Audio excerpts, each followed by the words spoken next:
Welcome to the Foundry, where leaders are forged daily. I'm your host, George Roberts.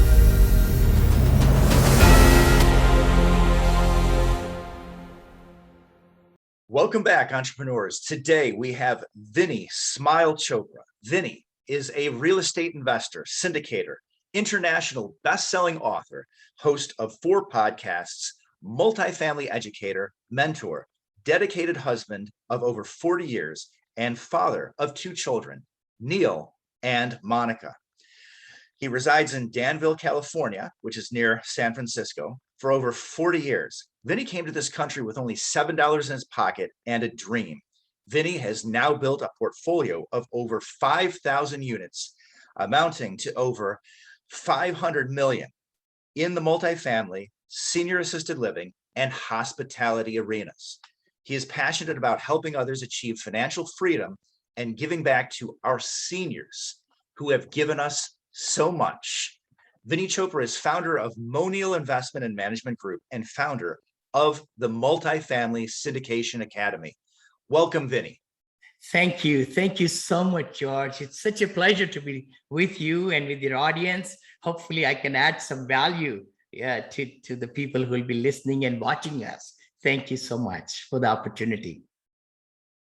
Well, thank you, Vinney. And I think that if there's anything that people notice the moment that they meet you, it is your positivity. So I would like to just dive right into this is a topic you've covered at book length before. Positivity brings profitability. Yes, this is the one. You're right. Yeah, it's been a lot of fun. I mean, my life I grew up with 6 siblings, 5 more than me, in a 1-bedroom apartment, in India and so forth, and then came to this country to do my MBA. I'm an engineer, but the key thing is I was not this positive. So I want to tell everybody that it's up to you to really change your behavior and your thinking. And it's only us who can change ourselves. The external circumstances do give us some ups and downs in life. They do attack our attitude. They attack our thinking on a daily basis. But it's how we react to things, how we take them, and then really grasp, whatever situation we are in. It's not a rosy picture every day for everybody, not even for me, to be truthful. But the thing is, how do we really react to the circumstances and how we make a decision to look it in a limelight, like we always hear, silver, every dark cloud has a silver lining. So why not? Why not? Let's just look at any bad situation that happens to us. Where is the positivity? Where is the silver lining? And that's why I wrote this book. By the way, I'm extending it now because it came out a little bit thinner. My mind has so many things in my mind. So, and my motivational podcast also. So I'm kind of combining their transcriptions from that into this book to make it a really good thick book. That's amazing. And how about the story behind the book? I seem to remember, I believe it's your wife that told you should write the book. You're so right. Oh my gosh, you're so good. You have kind of listened to or read up on me. When I wrote this book, George, it took me 2 years to write it. I wrote it for me. I thought maybe, I want to conceptualize what I've gone through. I've been in this multifamily industry since 2006, let's say. That's 15 years back. This book came out only 2 years back. So all these ups and downs, and a lot of students were asking me a lot of questions in my academy and everything. That's when I wrote this. Took me 2 years. My wife read it. She says, it's a great book. She says, I love it. But you know what? You need to write a book on positivity because I've been married to you 39 years. This was 2 years back, right? We've been married 41 now. And she says, you got to write it. I got up next morning, literally, and I started to write, scribble along and all that, So it's been a wonderful thing for me to really, what people, when we write our concepts, our things down in paper, I would like to challenge everybody watching us. There is a book in you. I'm telling you, there is a book in every human being, and we should make a point to just write one. It doesn't cost that much, and and publish it just for our family or legacy and whatever. But there is a book in us. Let's talk about positivity. It's amazing how small brain we have. Very small brain, very, very small brain. But if the brain, our thinking, our thoughts are all consumed by all the negativism or our behavior, because what's subconscious and conscious, right? I talk about in the book also, the subconscious, we do everything subconsciously usually, because that's what just tells us, we don't even know we are driving the car, but we are driving, right? But we might be thinking all over the place. So it's better to really control our subconscious and let the subconscious become very aware of what we want to accomplish in our life, and things happen. Yeah, that's amazing. And that is what you started with, my favorite story, that your wife actually asked you to write this book. I mean, if people doubt at all, if there's any room to doubt, that this is coming just truly from the most genuine place in the world. So I don't know how many husbands that their wife would say, you need to write a book on positivity. That's an amazing endorsement. Thank you. Thank you so much. And you know what? She read the book. I would like to put a disclaimer. She didn't like it. I want to say that, truth is the truth. So I'm going back to the book and making it even better, because I tried to rush it. Maybe I did it only in 5 months, 6 months, but I need to put more time, and it's going to be even better book. I know I've had very good comments, but anyway. All right, that's awesome. Yeah, I certainly enjoyed reading that book. It's a short read, as I remember. I think I was on a 3-hour flight, and I was able to read the whole thing, and definitely a real gem, a real gem. So you mentioned how you took a very active approach to becoming positive. Was there any particular event in your life, or was it just something that built up over time? It's built over time, but definitely, when you come from a country, there is no going back. My parents didn't want me to come. They didn't pay for the ticket. My grandpa was the force behind me. Can you believe? My dad's dad, and he had come to USA, and he had seen George Washington University and all, because my youngest uncle lives there in the Washington, D.C. area. So he visited him. That's how the whole story starts. But then he paid for my ticket to come here. Wow. And my parents, always when it is, you say you lose your boy, when you send them foreign land, and they thought I'll never return. But, with the value system I have, I didn't, every dime I made in this country, in the early years, I would give that back. I'll send it to India, to help my family, my children, my sister, siblings, weddings and all that. But the key thing was that when I got married, literally, this is a great story. My wife said I had won a trip from my previous company to go to Hawaii. And Kanchan, my wife said, oh, let's get some advance. We'll need some money for lunch or dinner. No, they covered breakfast and dinners, I think, in that, package. So I said, what account? I had zero account. I had no money, no account at all. This is when we got married 41 years back. We took an advance on the credit card to go on this company trip. That was on a honeymoon. I told her that we're going to go to Hawaii, but I'm kind of busy in April. When we got married, we'll go in June, because our company trip was in June. I had not even won the trip, by the way, but I committed myself. So having those indelible, ways that you position yourself, you reach those goals. What I find in my life, which other people too. One more instance, maybe I've talked it a very long time back. My car was a Maverick, $700 car. I bought for $700, and with the grace of God and real estate and multifamily, now we have very nice, cars and everything. But the thing is, I needed to get a better stereo back then. This is 76. I took the stereo out so that I don't even listen to the music and miss it so much that it's going to make me, in my mind, to work harder because I wanted to earn commission to buy that stereo. Nice. Yeah. I love that mindset. So then take us in a little deeper. So what would you say are the secrets to your success? Obviously positivity, but everybody's looking for success. Where do you think people are falling short? How can you help them? Totally. I would say definitely, George, that, we need to prioritize.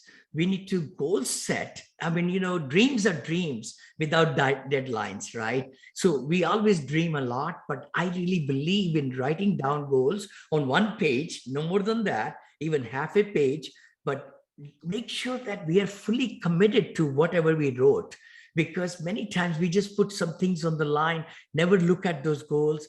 That's not how we accomplish goals. We need to look at them in the morning when we are doing our miracle morning and things like that, paying gratitude and everything, and look at the goals during the day and at nighttime before we go to bed.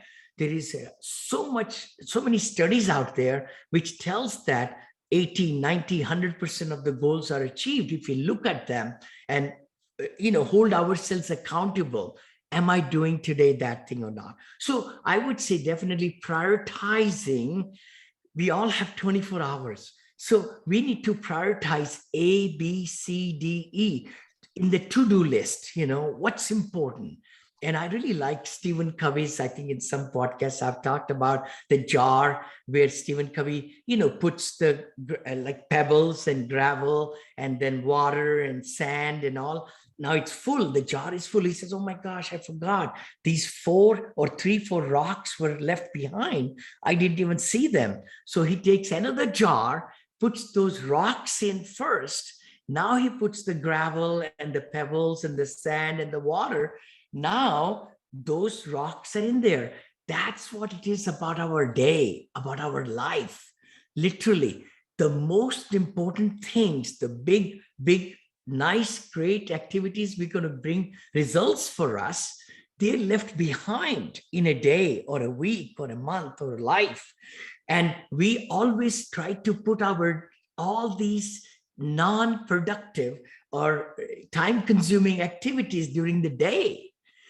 And then we look at our end of the day and say, oh my gosh, so and such thing didn't get accomplished, right? So that's what I would like to say. I'm sure, it's nothing new I'm telling anybody. It's just that we got to prioritize and just concentrate on A's and B's and C's. I have 5 companies right now, but I have the right people in different companies and the vice presidents and all, and I meet them and I have so much free time, literally. So That's inspiring prioritizing. then that you put the right people in place and Yeah. you are able to literally be at the head of 5 companies and have free time. That is a huge lesson in letting go. Oh, thank you. Thank you. The biggest thing is once you prioritize, of course, goal set, prioritize, mindset comes even before the goal setting, by the way. If you were to put it on a chart, mindset, goal set, and then prioritize, then, the number 4 is the most important one. I don't know if the audience can predict that. Delegate. That is the biggest thing that many of us feel. I can do this job the best of anything. I can take care of this. I know what to do. I don't know anybody can do what I can do. Those are all false statements, literally, and we get so much consumed into the non-productive or the less paying jobs or hours during the day that we don't have time to take care of the hours that we make $1,000 an hour, literally. If we look at our whole day, right, George, certain hours when we are meeting with our $1 million client or who's going to invest $500,000, the total payback is pretty strong, pretty strong in that investor's money for them and for us. But then the broker call that I made which got me a great off-market deal. Holy cow, for 5 years, I'm going to reap the benefit of that one call. So that one time, 1 hour that I spent with the broker is worth maybe $2,000, $5,000, $10,000 an hour over the piece of the time. But then we have so much time we while away, we waste, we, are not really pre-planning things. We are not, sharpening the saw. Stephen Covey talks about that too, right? So, sharpening the saw. So those things are very important. So mindset, goal setting, prioritizing, and then delegating. I love it because that's exactly where I wanted to head next, which is what are some of the practices that you perform every day as a business leader? So I see you've got a miracle morning, you've got goal setting, you look at those goals in the morning and the evening. Anything that I'm leaving out? I would say definitely you want to be totally prepared and then look in the eye with every department where they are going. See, as a leader, you are a visionary. So you need to have a clear vision where the organization needs to go and set high goals. You don't want to be mediocre. See, I don't brag or anything, like senior assisted living. We just got into it like almost 150 million or so, already in about a year and a half. My goal is 2 billion with a B. So that's what I've been portraying. All our brokers I'm talking to, the lenders, the family offices and everything, and then my partner and how we do capture rate studies. We are looking at 22 other locations right now because it takes us, maybe I can talk about it, how to find those locations. It's an art. It's an art. You cannot just get up in the morning and say, oh, we're going to be building senior assisted living here, So all those things take time and planning. So having systems, that's my last one. After delegation, you got to have good systems. And for 40 years, I've been said, Vinney's the systems guy, the smiley Vinney, motivated. I've been called Mr. Smile, Mr. Motivation, and then Mr. Systems in my previous job also, my life. So I like to build systems, which is very easy, simple to understand, and make sure that all the organizations know, that these can be automated or these, so that their time is worthwhile. So I look at everything, hire the right people, and then let them do their job right. I want to be just like a fly on the wall, but I want to make sure that the goals are met. And if not, then we find out why and all that stuff, I love that. That's your engineering background talking. That background obviously didn't go to waste. The sales, everything is being used. I come from data science and bioscience. So I Sure. feel like I've got this natural affinity for people who understand numbers and who know how to put those Yes, systems together. for sure, for sure. Oh, by the way, I'm so glad you talked about numbers. George, any organization is only as healthy as the accounting department and understanding of the numbers. I'm so glad you said that. I mean, look at our business in multifamily, cash flow, the cash on cash returns, of course, the expenses and revenues and the expense ratios, and all those things are so important for a leader to understand, and portraying that down to the manager level, because we are vertically integrated, right? Everything. I've done 35 syndications now. And, we were like managing at the peak, we had 135 full-time team members, community managers, leasing agents, everything. All they were on our payroll. Monil Management Company, which is my sister company, which Monil Investment Group owns, Monil Management, Monil Senior Living, and Multifamily Academy, and all the different branches, right? So that way, so it's good to have total understanding, because if there is no, what's the word I'm using? We got to control the profitability of each business, and that is the real deal. I mean, why we can give the cash flows and returns and equity returns and all. So that's very important in my books. At the peak, we had 5 full-time people in our accounting department. And my VP of accounting is still with me, VP of finance, we call it, for 15 years. She's been with me, and she's also invested money and all double, triple, became millionaire, in just joining, Monil company 14 years back. Well, we are only 7 years old, by the way. I don't know if you knew that, but I had Ideal Investment Group, Ideal Management Group before that with another partner that we closed the company and everything. We sold the assets and gave money back, but now Monil is, do you know that, right? How did we catch Monil? It's a beautiful story. I want to hear you tell it. It's so interesting. I mean, we were thinking, how could we really be different and how could we leave a legacy behind when I die, and my wife and I. So we thought, okay, you know what, maybe we'll put our kids' name together. So Neil is our older son, Monica is younger. So in our culture, Hindu culture, we give more credence to the older child, right? So I put Neil and Monica. Nilika was the name, Nilika. I said, oh my gosh, that kind of sounds kind of female-ish, Nilika, and people will pronounce it and spell wrong and all. Then I put Monica in the front, and it came to Monica, Monil, Monica and Neil together. And you know what? I was so excited, and I asked Neil first. Before even I went to Monica, I said, Neil, this is what we are thinking and all that. And he says, Dad, no worries at all. He's a pretty cool guy.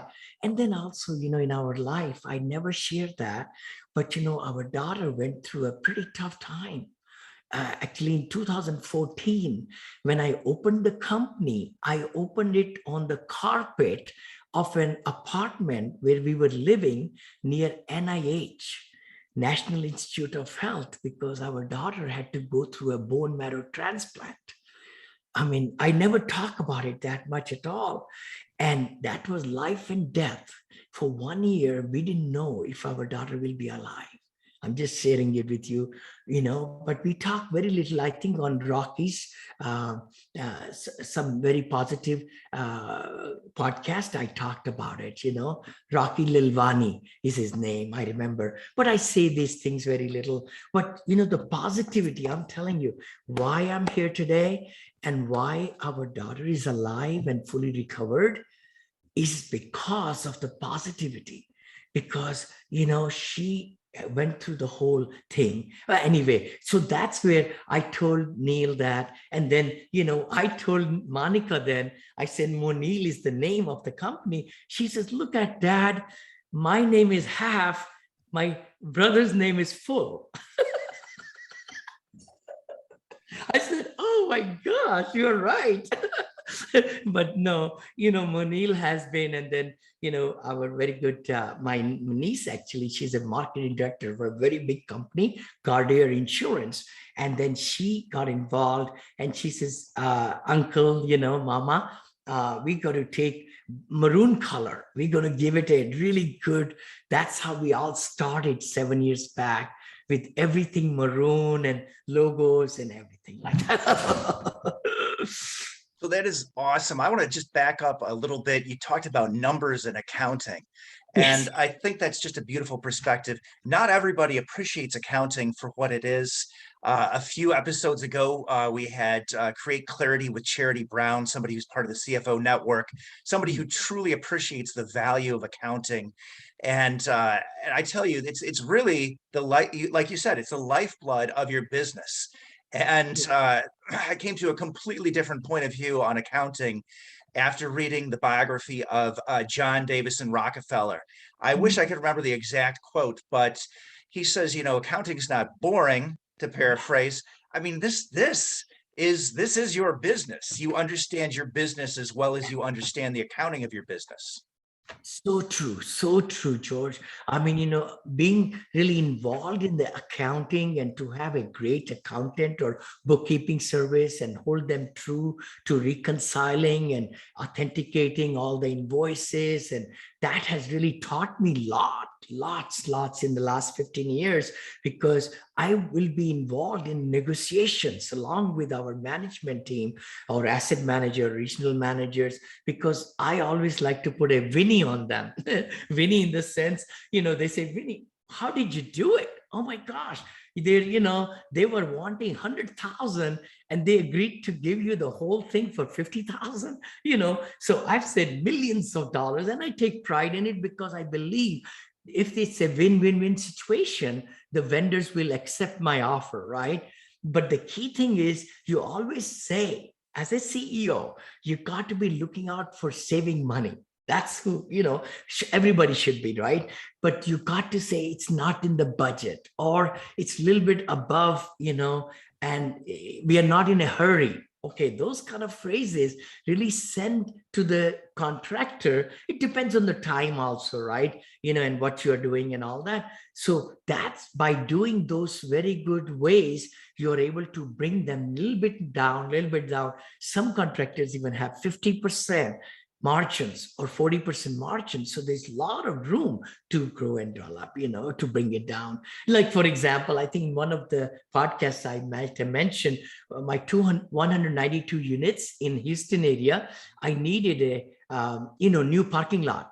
So 2-inch thick asphalt, the bid came at $470 from a big company. Another one came at maybe 350, let's say. I said, oh my gosh, such a big difference. Holy cow, Then we went out to third one. It came at 178. No, 350. It came to 225, let's say. And then guess what? I got it done in 3 days for $123,000. Why did this particular contractor do it for me and do it so right? I paid 1/3 on Thursday. He brought materials on Friday. He worked over the weekend.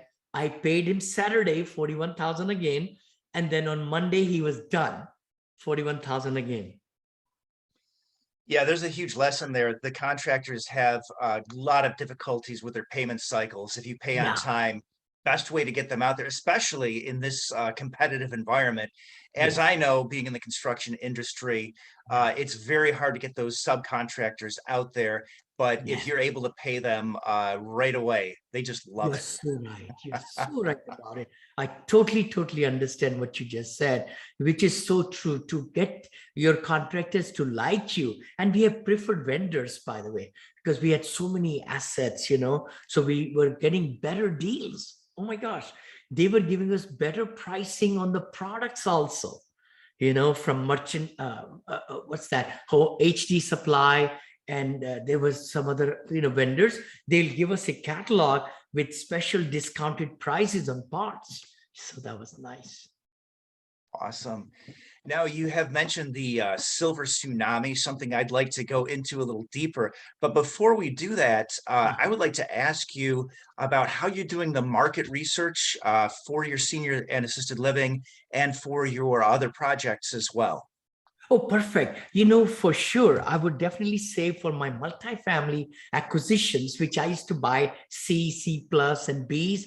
Now I'm buying only B and B plus, right? So definitely building relationships and going into good, solid markets. Just to give an example, like we were in Florida, we are selling this asset bought for 51,000,8,350 just 2.5 years back. And I think we're going to sell for 64 million. What? $12 million increase in this asset. So because of compression of the cap rate and all. So Florida market has been good to me. Texas has been great. Tennessee has been awesome. Georgia has been beautiful, But what happened with the COVID, George, I said, oh my gosh, we have another asset in Melbourne, Florida, and 98% of the collections were coming. Nobody was leaving us, and 98 collections, 98%.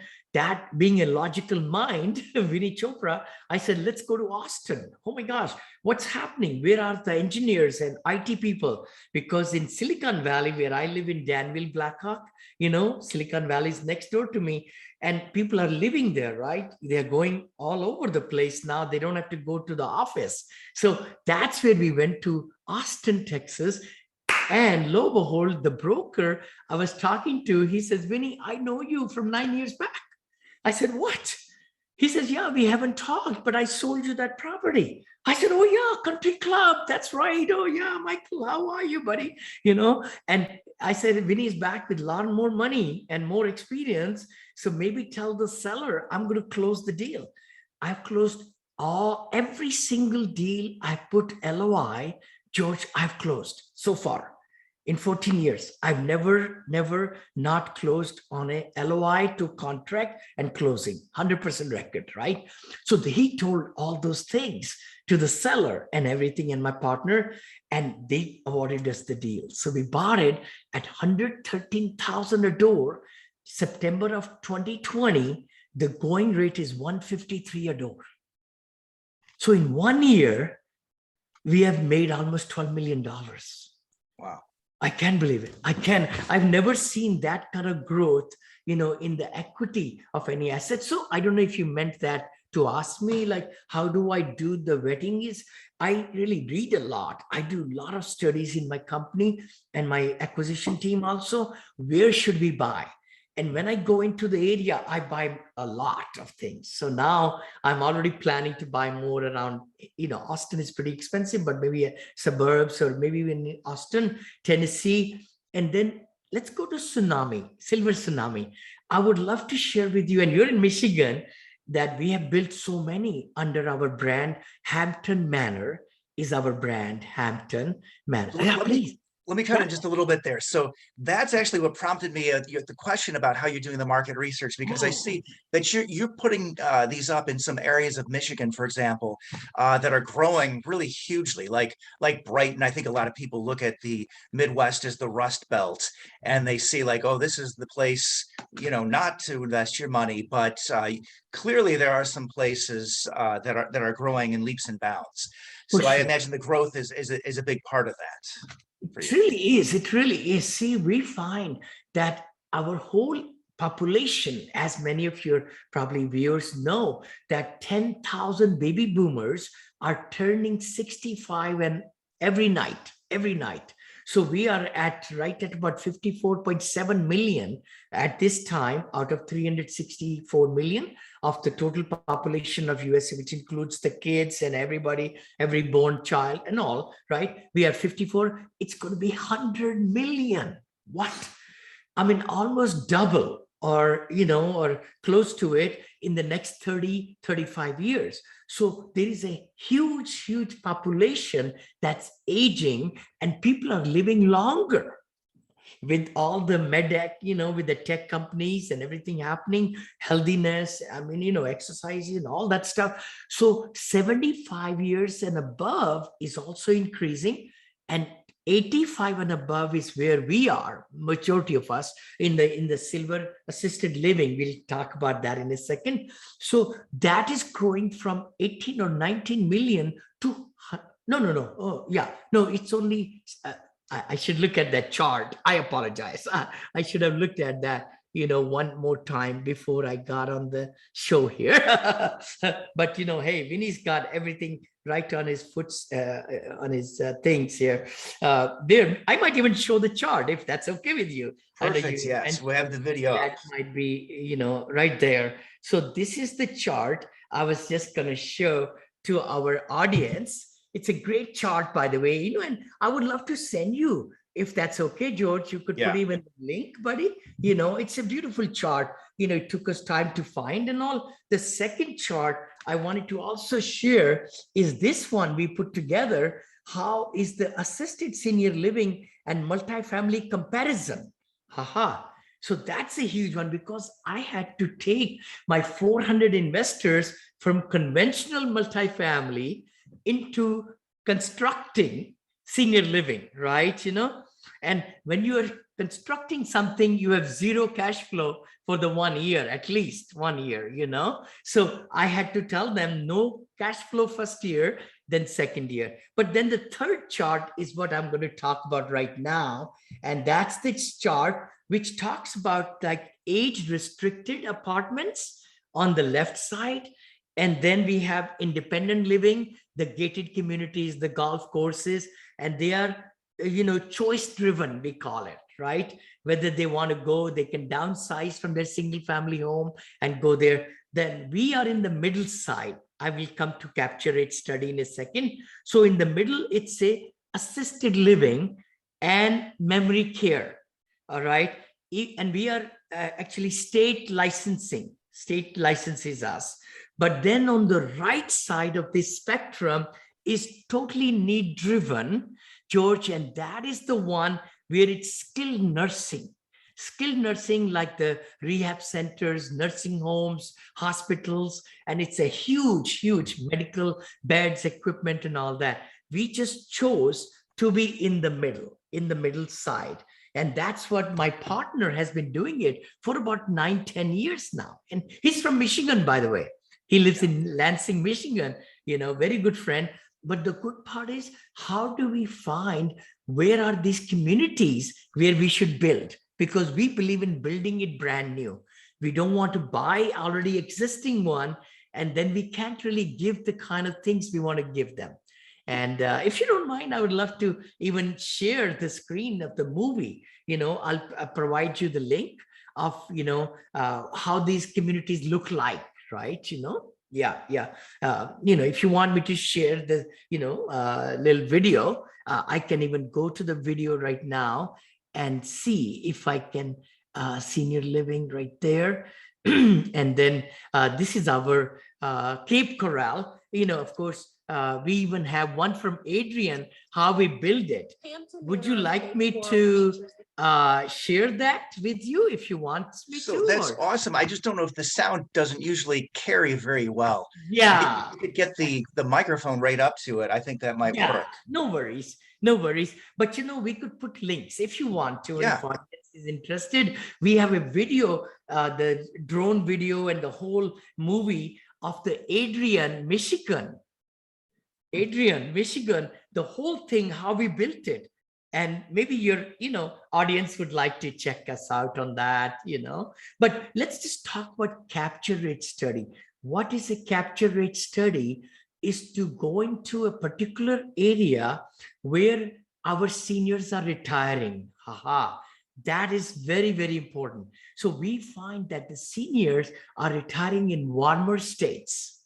So most of them try to leave Michigan, to be truthful, even though we've been building in Michigan and we are doing very well there. But a lot of them are moving to Texas, hot weather. They're moving to Virginia. They're moving to Florida, Arizona, Missouri, St. Louis, all the areas, right? So we go to the city and I'm in town, live there for, let's say, 4 or 5 days. And we go and look at all the facilities ourselves first. Literally, we have team that goes there. And then we find out the capture rate study. What's the net worth of the senior population? How much they can afford and everything.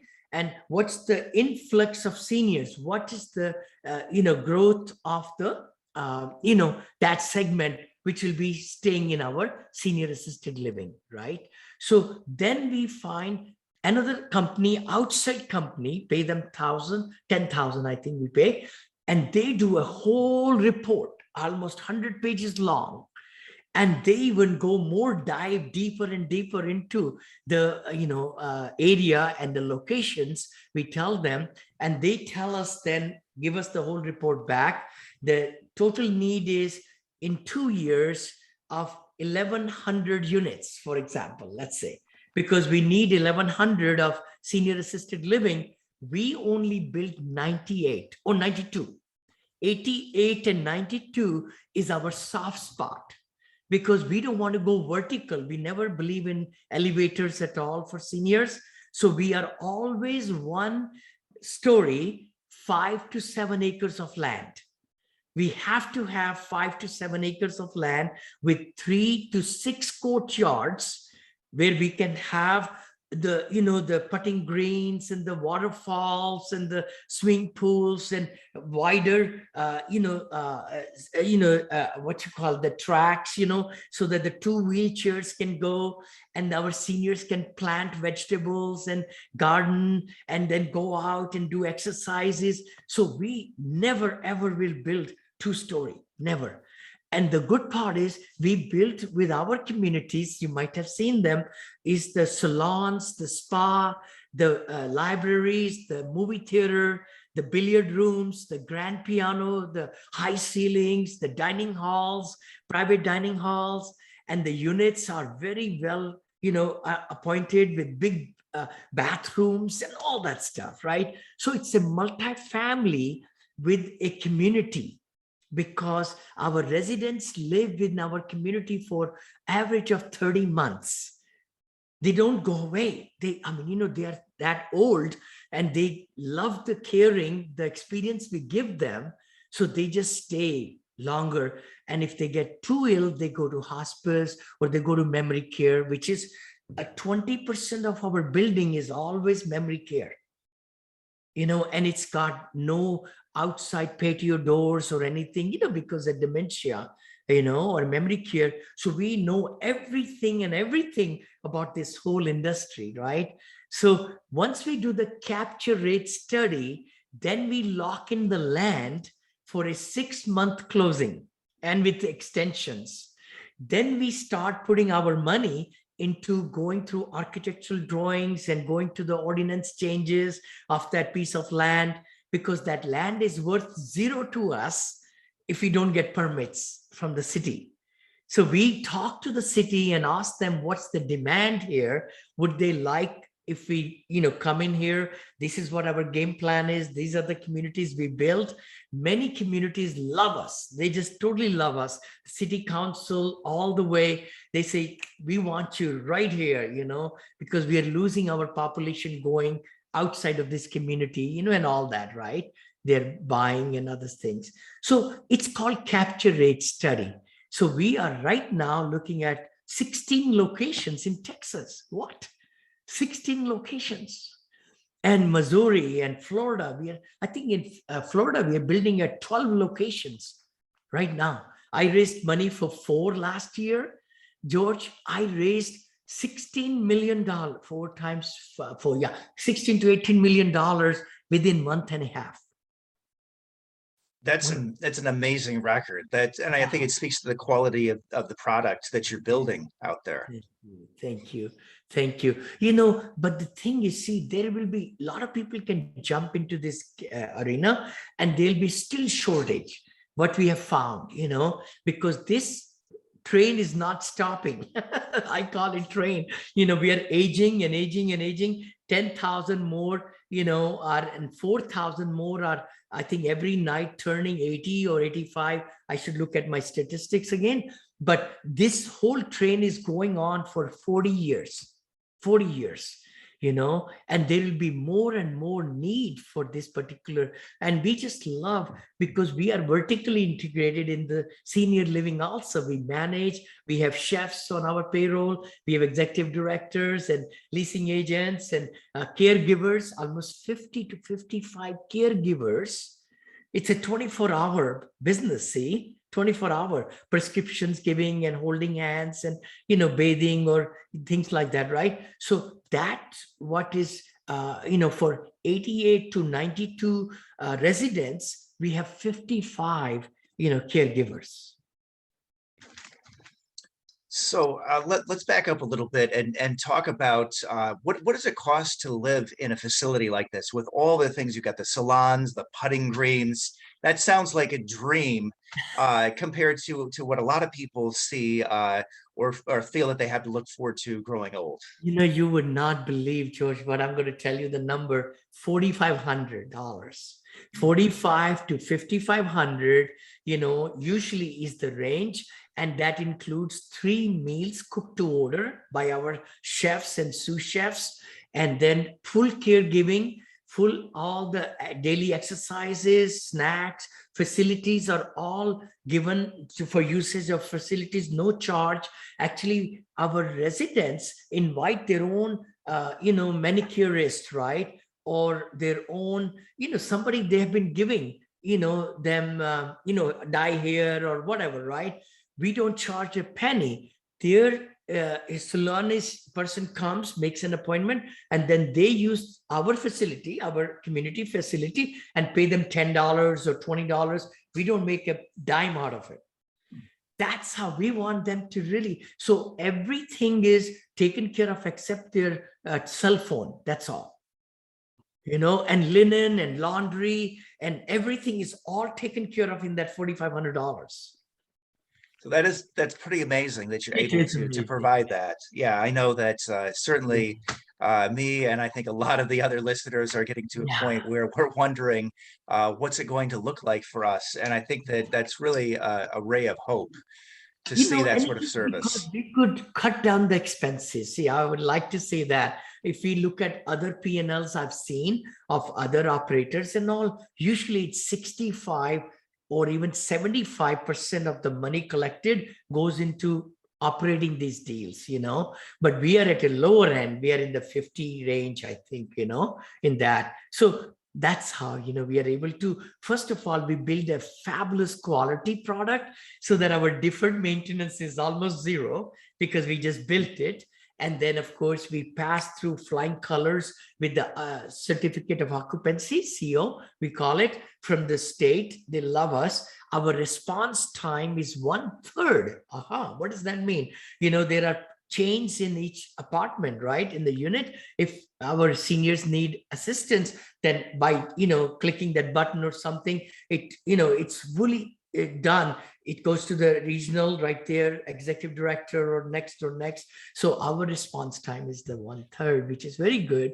And no, we are very excited. And like I said to you, maybe before or maybe now, that, my goal with my team is to have $2 billion with a B of these constructions and purchasing of the already built and managing them and so on like that. Yeah. All right, awesome. Well, one of the things that I think is most amazing about you as a syndicator is that you bring such diversity to the table, right? I mean, you could invest in value adds, multifamily, you're doing ground up construction. Obviously, in the senior living space, are you doing ground up construction in multifamily as well? Yes, we are. We are planning on, as a matter of fact, we almost got a very nice upscale townhouses and apartment complex ready on the constructional side and everything we were about. But then in this particular zone, right there in Michigan, as a matter of fact, because my partner had 16 acres and I bought 5 or 6 acres adjoining land.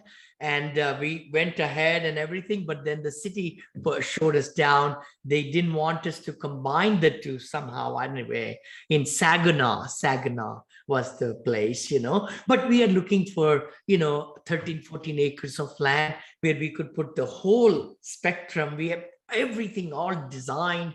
I mean, the best of the best architectural and how the whole thing is going to look, gated community. So we will be looking at that. But of course, senior assisted living, we always start ground up, and then I'm also buying multifamily, which have been like in the B class now because we can raise so much money now. So that why, and actually I would love to share with you, I am started with for accredited investors only, $50 million fund. Wow.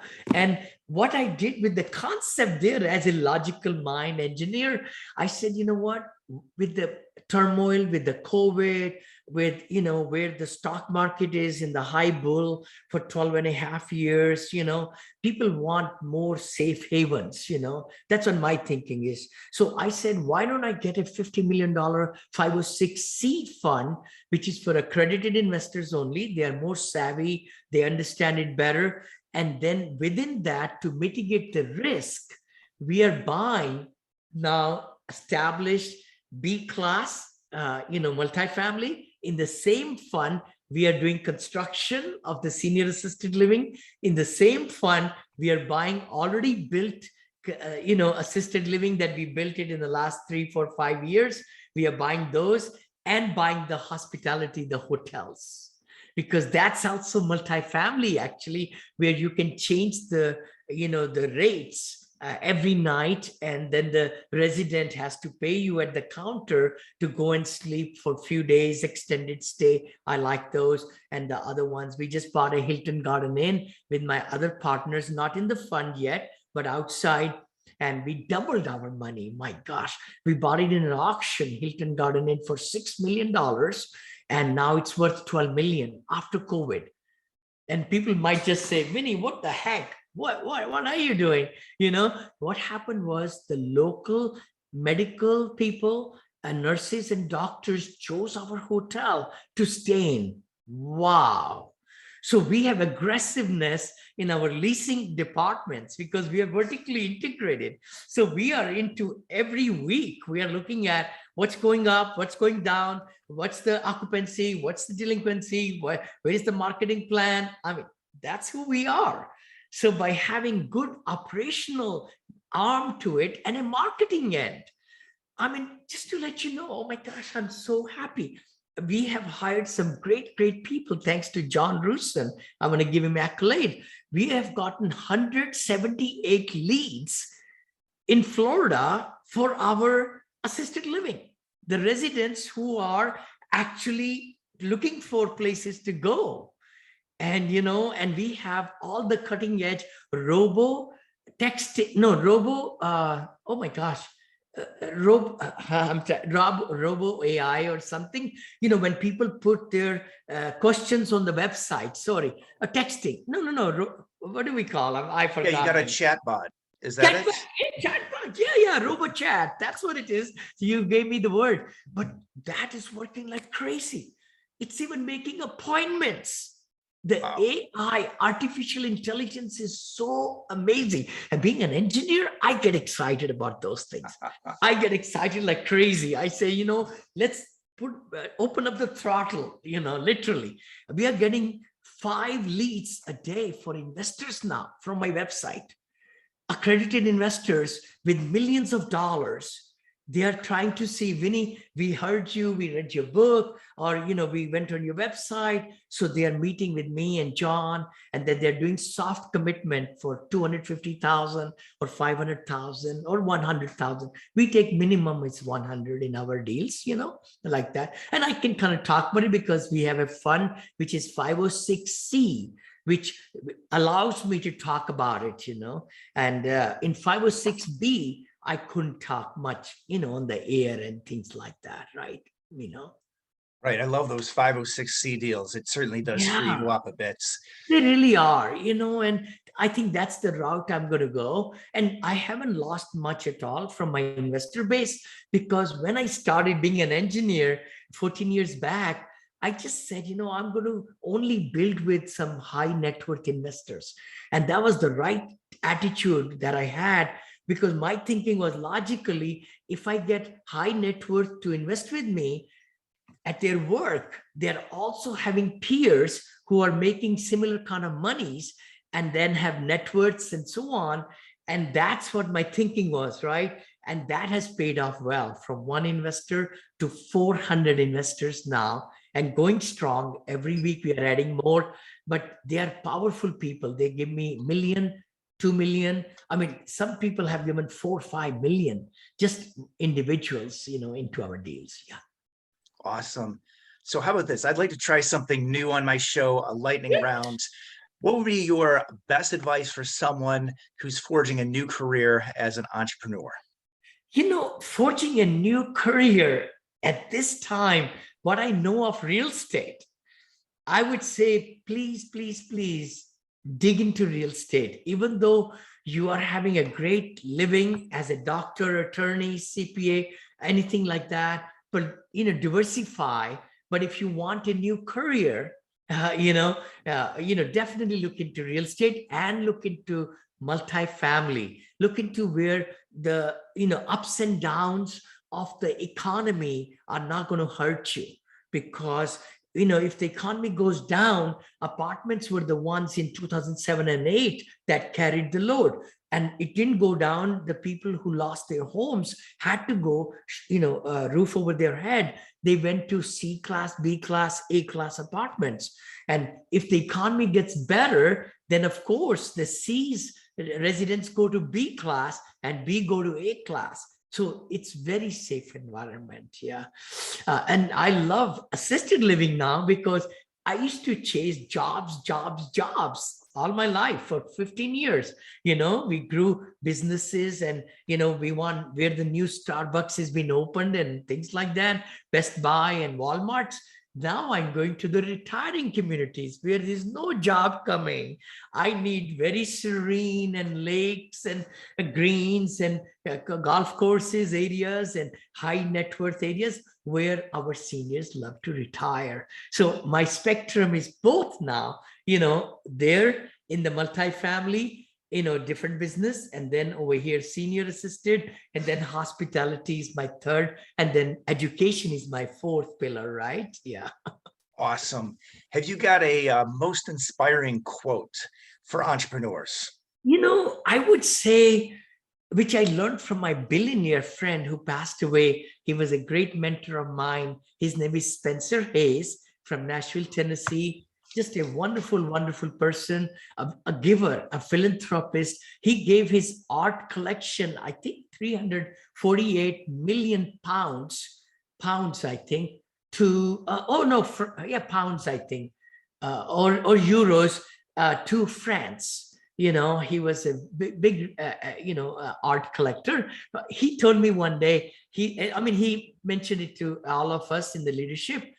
One day, what you want to become one day, you're in the process of becoming today. What you want to become one day, it is 2 weeks from now, 10 days from now, 2 years from now, or lifetime when we get into a casket, we are really becoming that person today. We got to make a decision that we take care of today. Because if today is right, tomorrow will be right, That's what I say, moving the needle, I say that, And then be a positive Pygmalion to everybody around you. You never know, who will be coming into your fold to work for you, work with you, and things like that. So give the most positivity out there. Oh, positivity, there we go. Awesome. And then on that note, could you set us out with an uplifting story from your career as an entrepreneur? I would say, the things happen as an entrepreneur. You have lots of failures, let's say that, and lots of successes. So the thing is, one particular story, if I may say, would be if I were able to give great checks back to my investors, give them more than the preferred returns, number one, did waterfalls, right? And then we gave them so much money. The property is actually Cornerstone Village. I bought it in Odessa, Midland, Texas, by the way, early on in my career. And I gave my investors 40% IRR for 6.5 years. So you multiply 6.5 years by 40%, that's 250, 60, percent of their money. But the best part I want to share with you is I gave their money back 3 years into the deal. They were making infinite returns because they had no money in the investment, but they were keep on getting cash flows every quarter. Wow. So you get cash flow divided by 0, it's infinity. And now then we gave the money back and everything, So that's just one of the many success stories. I have lots of them. I just sold an asset in Atlanta, Georgia, bought for 12 million one, sold for $18 million, 18 million in 2 years. In 2 years only. I bought one for 10,100,000, sold it for 15.4. The deferred maintenance was killing me, So I said, okay, I'm going to start selling in within 1.5 years. I told my investors, we should get out of this one because it's just having too much, deferred maintenance. And it was a C class, right there. And then now, we are so happy about the Austin deal, which will be a great success story. We are selling the, other one in Orlando, a wonderful success story. And then Melbourne, which is amazing. Oh my gosh, hold on. I don't want to toot my horn, but we are buying one in Knoxville, Tennessee. I don't mind it. We got it out of 15 bidders, and we are closing next Friday, I think. And it's a deal where the rent potential difference is $800. What? The seller's company, because she's a flipper, so she put 3.77 million into it. All the units are all brand new inside, renovated, I should say. And then new roofs, new appliances, new air conditioning units. What can you ask, right? And the differential in price of the rent is $800 from the next property over. So we are buying it at a very good price, and we're going to build townhouses on a duplex, which they didn't even think about it. So we're going to demolish the duplex on this parcel of land and build 8 fourplex and fourplex, because we have to do sprinkler systems otherwise, and we don't want to do it. So we are doing 4 and 4, 8 units, townhouses. And then there are 8 more units they wanted to complete underneath the building, which we're going to complete those. So that's going to be, 16 more units. So we have very strict standards what we buy, but then we have a great business plan, what we want to do with it, And then, of course, we have hired the best of the best company to manage it, because we are not in Tennessee yet, managing. So I always like to get best of the best to, portray what they are about. And then my daughter, VP of operation, it's good to have family in the business. And my wife, Monica Kanchan, she's our VP of investor relations. She only knows the investors, and my wife and my daughter knows who the investors are. Yeah. Nice. And then speaking about diversification, something you mentioned a lot during this, what about triple net investments? Is that something you've thought about? Anything you happen to be interested in? Good point. Very good. Triple nets are amazing. Actually, I looked into them, like office buildings or businesses, shopping centers, strip shopping centers and all. I just tended towards what made logical sense to me. And that was apartments, 14, 15 years back. And I stayed in the same lane. I didn't even go to storage houses, storage units. I didn't go to mobile home parks. I could have been deviating, right? So I feel where we are right now with the online, shopping at a like steroid, and it's going to be even more and more like that. And the office space will be reduced, with a lot of companies not asking their employees to come there.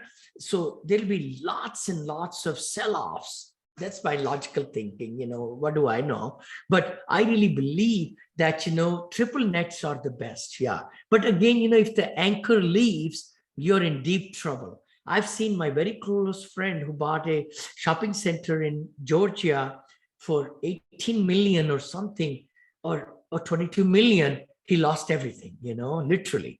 So his investors, maybe he bought himself. I didn't ask him, or did he have investors, but lost everything, So you have to be very mitigating the risk is the word, So triple net are great in a growing area. If the anchor tenants are good, I like actually having a state as an anchor tenant, because states won't probably default, hopefully, but that's something, or some very big ones. I know with the COVID and other stuff like that. Yeah, I don't know if you wanted me to go longer into that. No, that's awesome. I appreciate that perspective on the triple net. I think it's something that's growing. The syndication of triple net investments is something that's growing a lot. So those of our listeners who are fascinated by syndication, certainly something that I think we should be keeping our eyes on. Yeah. Well, anyway, I want to thank you so much for this amazing and uplifting interview today, Vinney. You're a true inspiration to me, as well as so many other investments in commercial real estate. Oh, thank you, George. Thank you. It's such a pleasure to spend time with you this morning. God bless you, and spread the great word. We want to educate, we want to teach and help people. That's the key thing. I think if we have a helping hand, helping our investors are gold. I always say that. then our residents are gold, and then the third, our team members who are on the front line and the offices of our apartments complexes, they are gold, or our hotels or whatever, and senior living. And then comes after that our team members which are in the company are gold, local administrative and all, and then comes my family at the end. Awesome. Thank you so much. Thank you, George.